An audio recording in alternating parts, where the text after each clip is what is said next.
What's good, y'all? This is Dez back with another video, you know what I'm saying? Excuse me about the title. This video I'm be reacting to. It's a video by a channel called Real Reality Gossip, you know what I'm saying? Basically, it'll talk about, you know what I'm saying, a certain celebrity, you know what I'm saying, like their lifestyle or their personal life or the ups and downs, you know what I'm saying? So, like I said, I'm just gonna get my reactions on it. So, like I said, if you're interested, definitely keep watching. I think this episode, yeah, it's about the Bad Boy Records artist. His name was gdep. I think, you know what I'm saying. So the crazy part, like, I can't really recall, like, you know what I'm saying, if I ever heard of him, you know what I'm saying. But if he was on Bad Boy, I mean, apparently he was somebody, you feel me. But I think I came across this story because I seen it somewhere. It wasn't even on Facebook, shockingly, but I just seen it somewhere. Basically, it was just like, you know what I'm saying, how basically, you know what I'm saying, he had murdered somebody before, you know what I'm saying.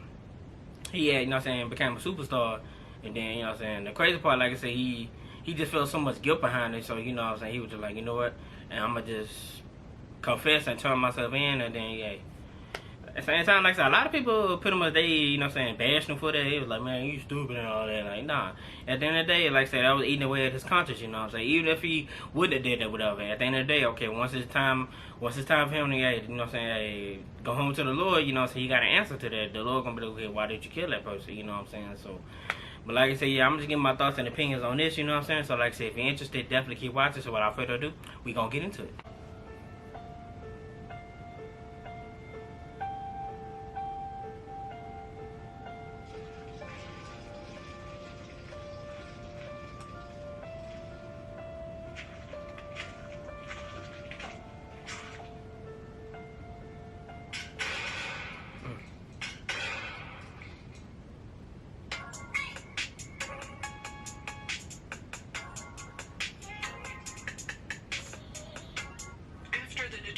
B.I.G. lost his life to gun violence in 1997, Bad Boy founder Sean Puff Daddy Combs was left to rehabilitate the label's image. Thankfully, he had no shortage of brilliant artists who kept cranking out hits, such as rapper Travell gdep Coleman. He gave us the song Let's Get It and had everyone doing the Harlem Shake to his track Special Delivery. Oh, that's where Harlem Shake come from. Okay. It's probably because he only released one album through Bad Boy Records before getting dropped from the label. So well, damn. What happened? That's why I heard of him. I'm like, yeah, that's why I haven't heard of him. Access to this audio and I'm like, he was a bad boy, but how the hell I heard of him? Per month on the RRG Patreon. Details are in the description box. Now, grab your favorite snack and join us as we take a trip back to early 1993. gdep was an 18-year-old freshman at Iona College. He told New York Mag that after one semester, he called his mom and told her, "I'm leaving school because I want to be a rapper." His mom was confused and disappointed. She told him if he dropped out, he would have to fend for himself. So he left school and moved in with his grandmother in an East Harlem housing project. To make ends meet, he sold cocaine. After saving up $500, he bought a .40 caliber weapon. Whatever was left from selling substances, he used to book sessions at a recording studio in the Bronx. In October 1993, 18-year-old gdep decided to rob someone to make some money. He climbed onto his bike and started riding and eventually found his target. gdep said he got off his bike and approached a man smoking a cigarette on Park Avenue and 114th Street. He told the man several times, "Give me the money." gdep told ABC News the man was unresponsive, but when the man came toward him and tried to grab the weapon from his hand, gdep pulled the trigger 3 times. As the man slumped over, gdep jumped on his bike and left. He made it back to his grandmother's house, stashed the weapon in his dresser, and collapsed on the bed. He told the New York Mag that with his head buried in the pillow, he replayed the incident over and over again in his mind. He hoped that maybe the incident never even happened. Maybe it was all a really bad dream. Yeah, unfortunately it happened. He didn't tell anyone about what happened that night and continued his usual daily routine. The next morning, the police were canvassing the neighborhood. They stopped him and asked, "Do you know anything about a shooting that occurred yesterday?" gdep told them he wasn't aware of anything. Since they referred to the incident as a shooting instead of a murder, gdep was hopeful that the man was still alive. A week later, he threw the weapon in the East River. From that point on, he poured all of his time and energy into his music, but the incident continued to haunt him. Yep. 10 days later, he got locked up for selling crack. He thought for sure the cops would connect him to the other crime, but they didn't. The court treated him as a youthful offender. They sealed his record and sent him on his way. As the years passed by, his mom could tell something was up. She told New York Mag gdep was always soft-spoken, but he became even more of an introvert. She said he stopped smiling. I couldn't understand why he was so serious. Wow. In 1996, he was locked up 3 times during a 2-month time period for selling substances and was sentenced to 7 months behind bars. Upon his Thinking about it, that's probably what's a sign right there. It's like, yeah, you keep getting locked up, you keep getting locked up. It's like, yeah, that's a sign saying, like, yeah. The rest of his 20s behind bars, he decided it was time to take his music seriously. His neighborhood acquaintance, Robert Ross, who rapped under the nickname Black Rob, put him on 2 of his songs on his debut album, Life Story. After hearing gdep in the studio, a bad boy executive pulled him aside and asked if he wanted to join the label. gdep decided he wanted Puffy to meet up with him in his Harlem housing project first. So one day, Puffy called him and said, "I got the silver car coming to get you." gdep went outside to wait for his ride, and when the silver car pulled up, it was a Bentley with 22-inch rims. Puffy made gdep an official part of the Bad Boy family by offering him a 5-album deal and $350,000 up front. gdep signed on the dotted line. Right. As anybody would. Originally known as Ghetto Dependent, he dropped the name because he thought it was too long and started calling himself gdep instead. His first album, Child of the Ghetto, was released in 2001, and it changed his life.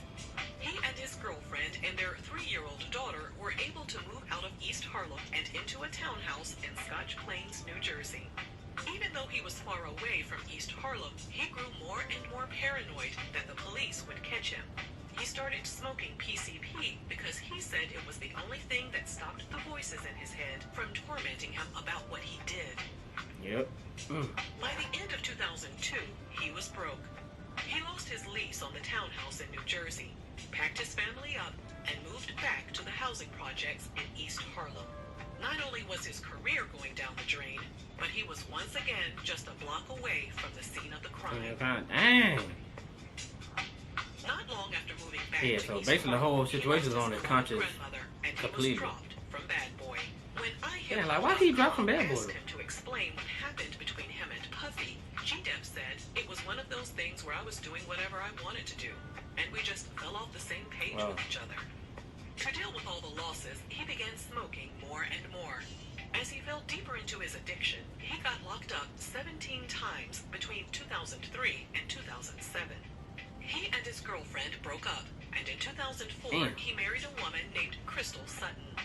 They welcomed twin boys, but his addiction to PCP made their relationship tumultuous. She enrolled him in rehab programs, only for him to drop out.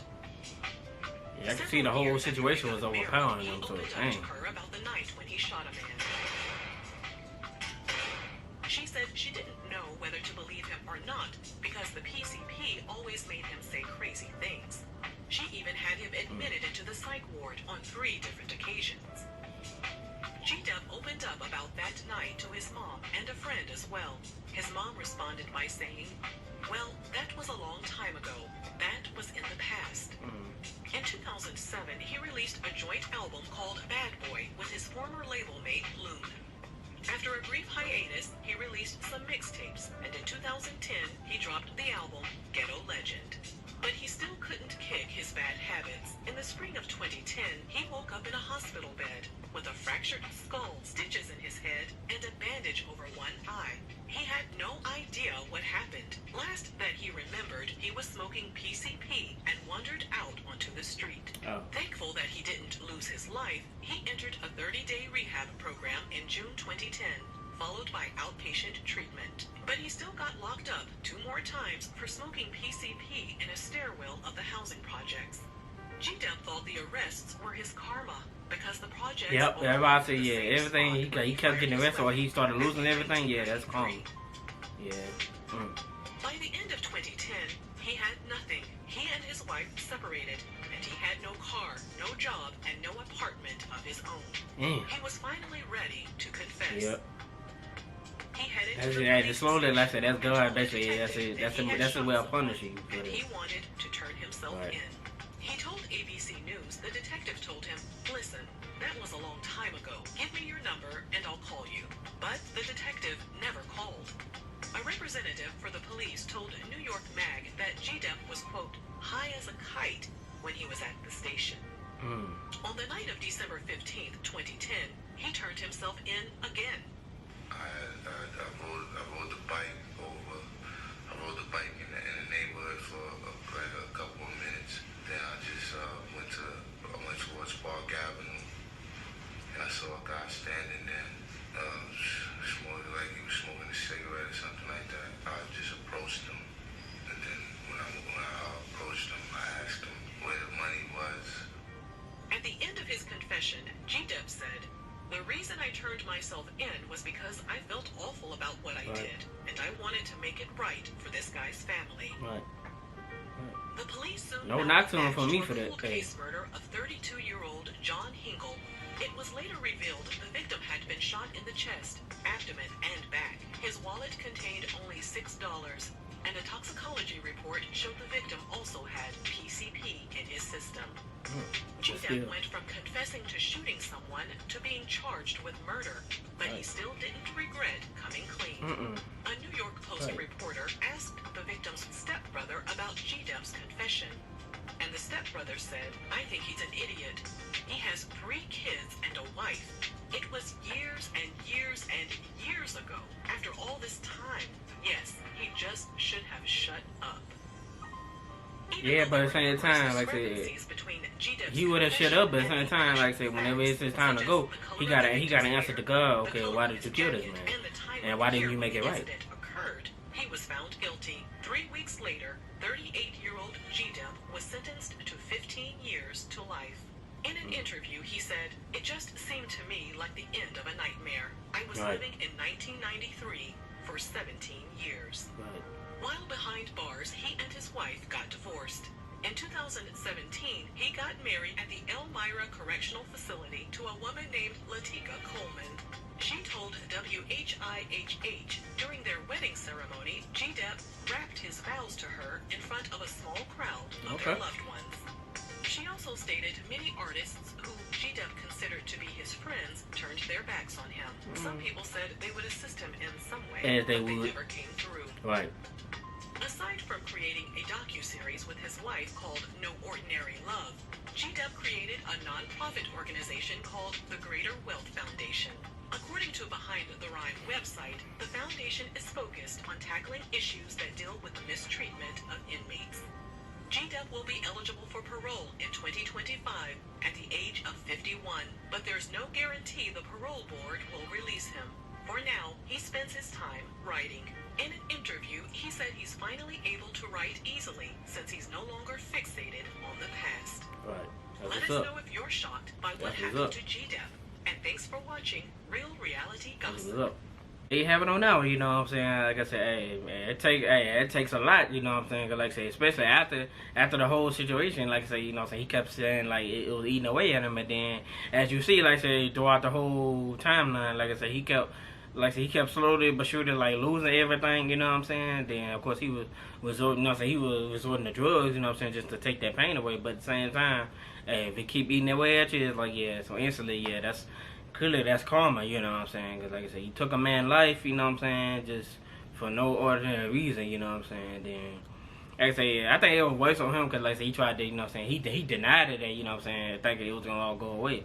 But it's like, nah, like I say, that's why they say God works in mysterious ways, because like I say, I guarantee that was God basically just kept like, you know what I'm saying, hey, putting everything on him, like I said, making him lose everything. Then like I said, that night kept playing, like he said, that night kept playing back in his head, you know what I'm saying? So it was like, hey, man, at the end of the day, hey, only one thing left to do, you know what I'm saying?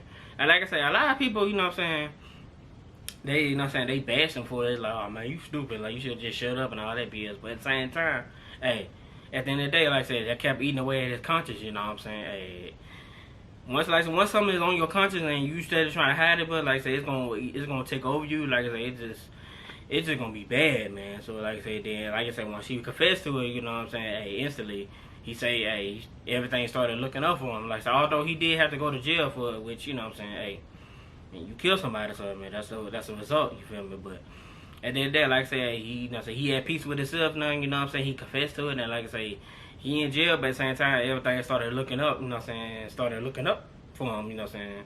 But then, like, that's when they say, yeah, his so-called fans turned on him. I was like, yeah, as they would. You know what I'm saying? I don't deal with too many people, because, you know.